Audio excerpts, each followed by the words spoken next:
say this is about a few bad apples is utterly fictional. The subject came up, is there racism in policing?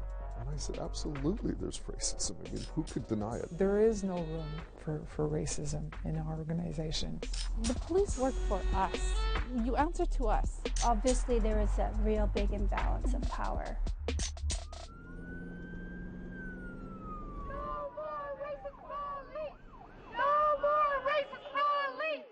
For Indigenous people in Canada, systemic racism in policing looks like this. Neil Stonechild was found frozen in 1990. An inquiry into his death found that Saskatoon police... Center of the case, this man, Donald Marshall. We accept unreservedly any criticism of those members of the RCMP who may have contributed to this injustice. And a centuries-old tinderbox of distrust has ignited. Shot an unarmed man! Dudley George was one of about 30 protesters who built barricades.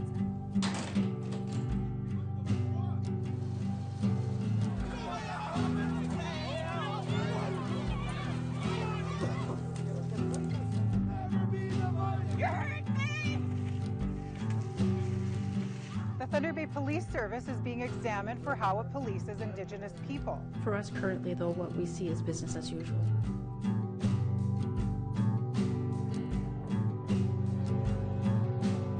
There was no justice served here today. The Stanley acquittal in the Bushy death, that acquittal is a reflection of a much larger fissure with society. Indigenous people do not see justice being done. I was in shock. I cried because it's the same systemic history that's repeating itself over and over. In the wake of the not guilty verdict for Gerald Stanley in the shooting death of a 22-year-old Cree man, APTN discovered racist posts by an RCMP officer on Facebook that Colton Bushy got what he deserved. How many of us work on or near reserves and are fed up with the race card? In my estimation, if there are still bad apples after 30 years, then there's something wrong with the barrel, not just the apples.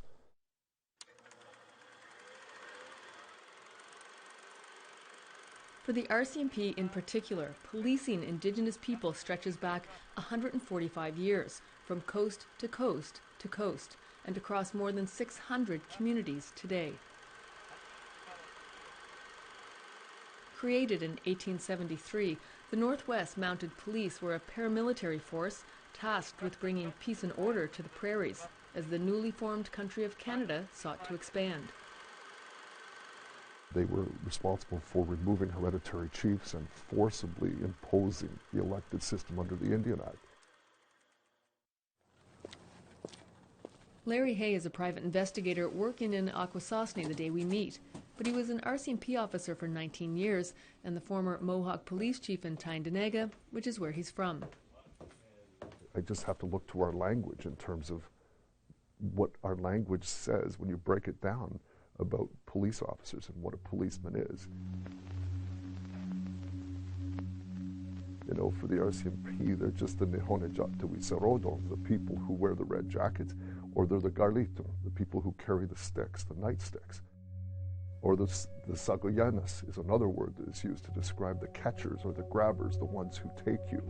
And that was likely in reference to the RCMP and other police services involved in removing children from their families during the residential school times. A history captured so vividly in the work of acclaimed Cree artist Kent Monkman. Certainly our people haven't forgotten about that, and so there's a deficit of trust. We encounter racism every single day. Some of the worst racists carry a gun, and they carry a badge. In 2015, then Commissioner of the RCMP Bob Paulson stood in front of the Assembly of First Nations and said this. I understand that there are racists in my police force. I don't want them to be in my police force. So I was at that assembly and I actually witnessed that happening, and I was proud of our commissioner that day for for acknowledging, and I think that's the first step in reconciliation, right? Is acknowledging that we have a problem and starting to address it. But fast forward to 2018, APTN has uncovered more posts from a secret Facebook group for RCMP members only. We show Hay some of the comments. It's not a site managed by the RCMP, but it has close to 10,000 members. You know, what I'm seeing here is shocking, it's tragic, but it's not surprising. When a Squamish chief in BC suggested tearing down a historic RCMP building to make way for reconciliation, an officer posted, "Someone needs to stand up to these spoiled children and tell them to just F off." There's a sense of entitlement here. A story about the wildfires in BC and a First Nation refusing to evacuate drew these comments. One hurled insults at the chief, followed by, "You can't fix stupid," and the reply, "You can, just let the fire do its thing." I think it's very tragic that these kinds of comments are still being made publicly by officers that are supposedly serving the public, and that means all of Canada. I think it's incumbent upon individuals to call that out, and it's not to be tolerated in the RCMP. Assistant Commissioner Shirley Coulier is Mohawk from Ganasatagi. She's the senior advisor on reconciliation for the RCMP. The RCMP is absolutely committed to reconciliation, and so when events like this happen, and it hurts. It's really hurtful. The overt racism of some members does not represent an entire police force, but how the RCMP responds is critical. The RCMP takes racism or harassment so seriously, and it's dealt with, and of course, that kind of change is slow, but it's happening. I mean, I know for a fact that officers who are found to have committed those violations and having made disparaging racist remarks rarely get more than, say, a day off without pay, that kind of thing. Hay contrasts that with his own experience. The Mohawk have a policing agreement funded through the Ontario Provincial Police. During a land dispute on Mohawk territory in 2007, as the police chief, Hay gave an interview to a small student newspaper. I said, yeah, racism exists in policing. It's in the SQ, it's in the RCMP. And, you know, there are examples throughout history of that systemic racism. Well, good evening, all. Hay was then fired by the OPP. So there's that disconnect between the act and what happens for, say, an officer like me who gets fired for pointing to the finger of racism, and officers who are guilty of racism. I mean, there's a huge gap there, and that has to close. Because of Canada's privacy laws, the public will never get to know how the RCMP handles misconduct internally, unless it's serious enough to warrant dismissal, and these posts are not. We have to be, and we should be, transparent with the communities that we police, right?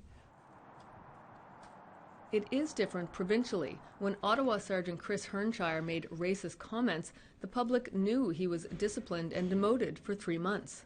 So this room actually holds a lot of emotions for me. I got promoted in here, and I had my disciplinary hearings in here. The senior officer, the supervisor of the forensic identification. In 2016, Inuk artist Annie Boudagou died in Ottawa, her body found in the river. Hernshire commented on social media that she may have been drunk, that Indigenous people generally are alcohol and drug abusers. I made inappropriate and racist comments about the, the Inuit people and their status and whatnot, and I got called out for it, rightfully so, and I got disciplined, and it was a hit for me, but certainly a hit that taught me a lot. Quietly leaving an Ottawa Police Services Act disciplinary hearing, Sergeant Hernshire apologized and pled guilty to discreditable conduct. He took sensitivity training.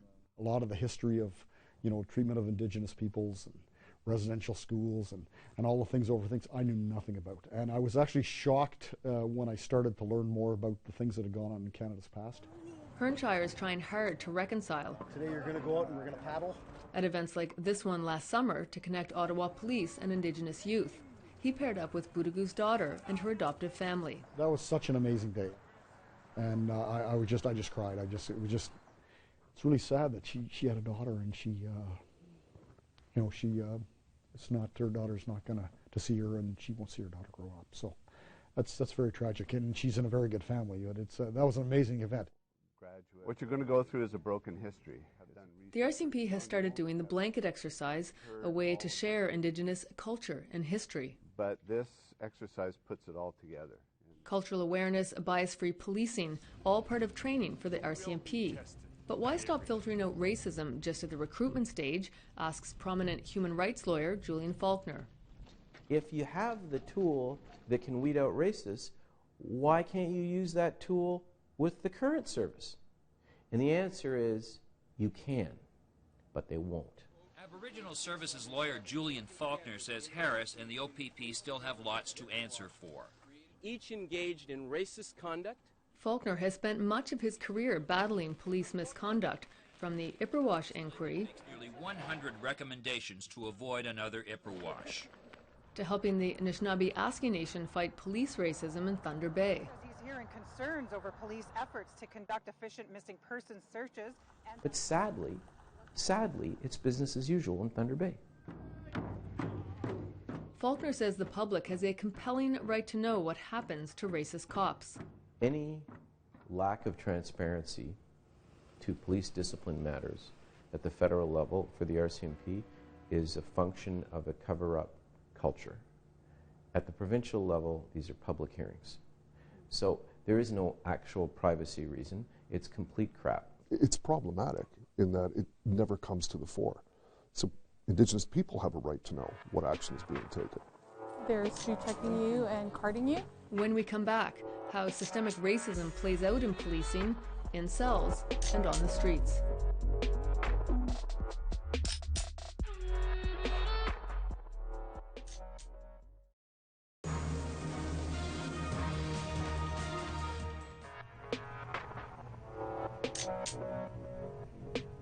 Here's some information for you in case you get pulled over by the police.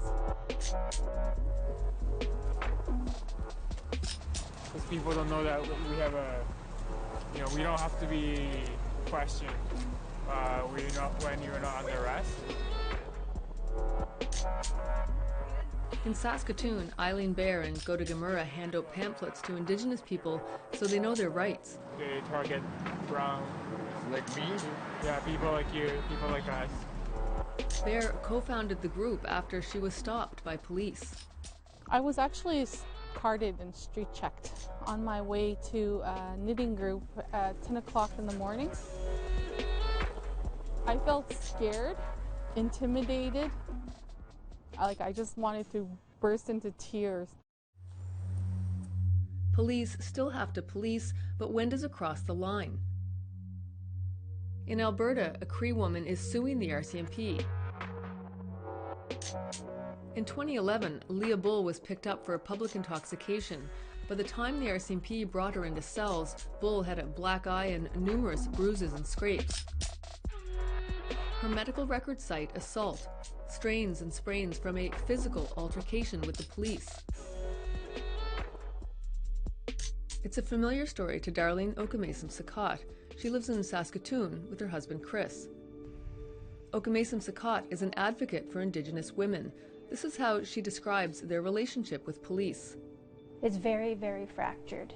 Not because they're women in general, it's just because of the fact that they're Indigenous. A report citing multiple complaints of violent arrests. Okamasom-Sakot spent 2 years working on a Human Rights Watch report issued in 2017. This report is not talking about a few bigots on the police force. It outlines alleged police abuse of Indigenous women in Saskatchewan.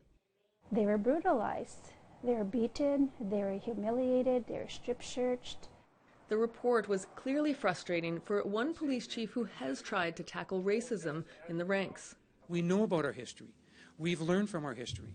We're trying to heal what's going on here. And, when a document like this comes out and gives our service and policing in Canada absolutely no credit. Darlene says there is progress, but mistrust of the police has a long history. from Neil Stonechild and Starlight Tours to the Stanley acquittal in the death of Colton Bushy. We really went back 10 years, maybe 15 years, to all the work we've been trying to do in this province and in the country on reconciliation. And it just really triggered all the work I do on missing women. It was the same thing. It was the same reaction.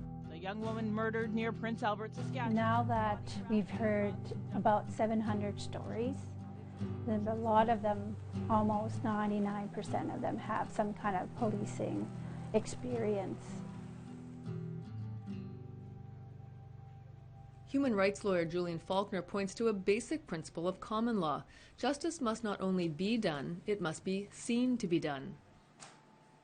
Yet, when it applies to Indigenous people, there is an utter failing of that principle. Missing and murdered Indigenous women, criminalization of land protectors, the Bushy case, high incarceration rates. All of this reinforces and reminds us of the reality that Indigenous people do not see justice being done. And so the system is utterly broken.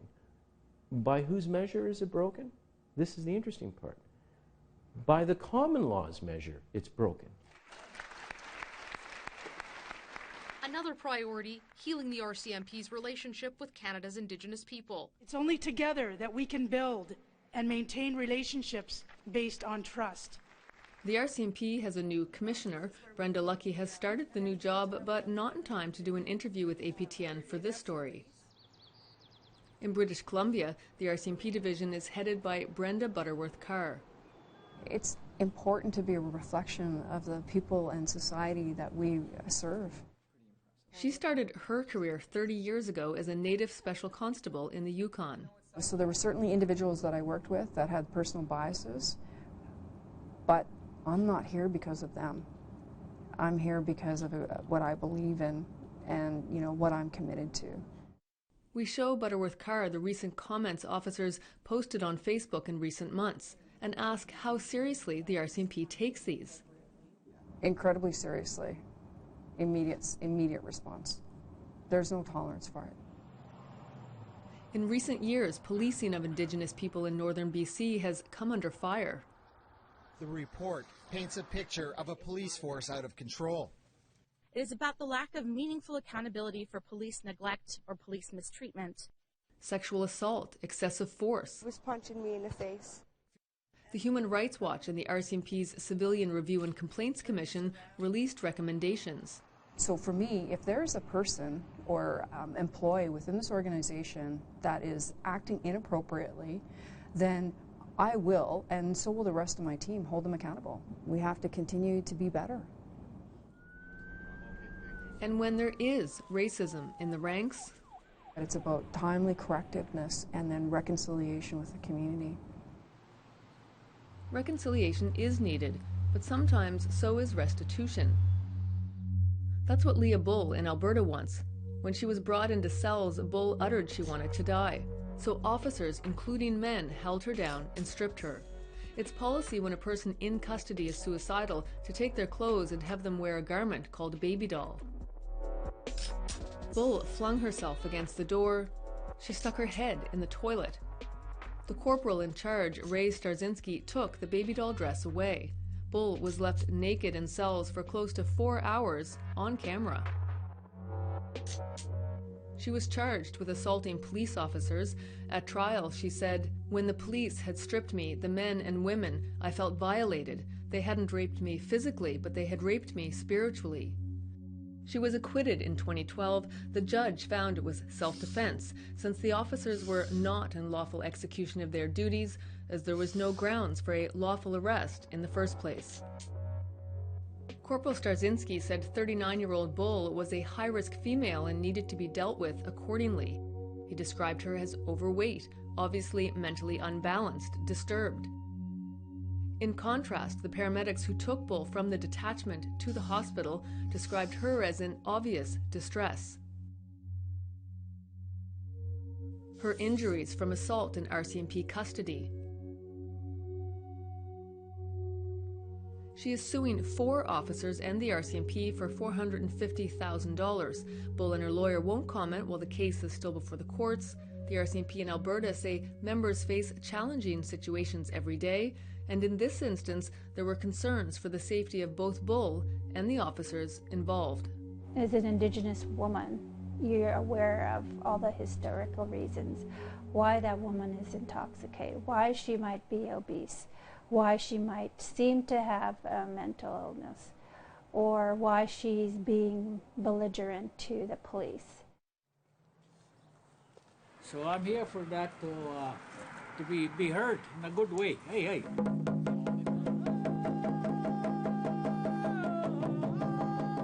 We want to do something to better our community.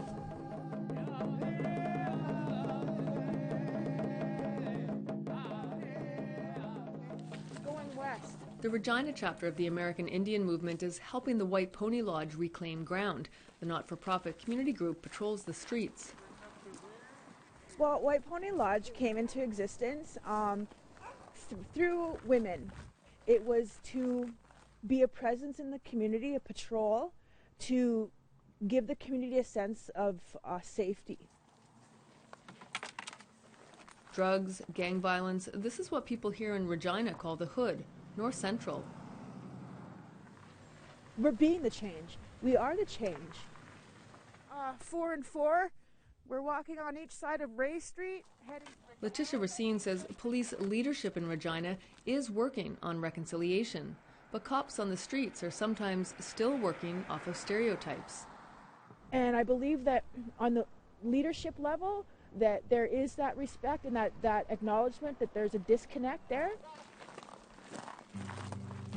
We are the boots on the ground. We are the people on the forefront. Racine repeats the common message: there's a lot of work to do. The systemic racism piece for me is the fact that management, and that I would say management would be inspectors and above in terms of rank, have failed to address the issue. It is ridiculous to suggest that all police are racist. It's also ridiculous to suggest that no police are racist. They're a reflection of humanity. It's the constant of necessity of educating and providing information and really having people comprehend that, as Indigenous people, our rights are within the Canadian Charter. Anything else you wanted to add? No, just thank you for the time to talk about it. I hope people listening will have the same positive I can and just keep up hope. And we're all in Canada together, and we have to do better.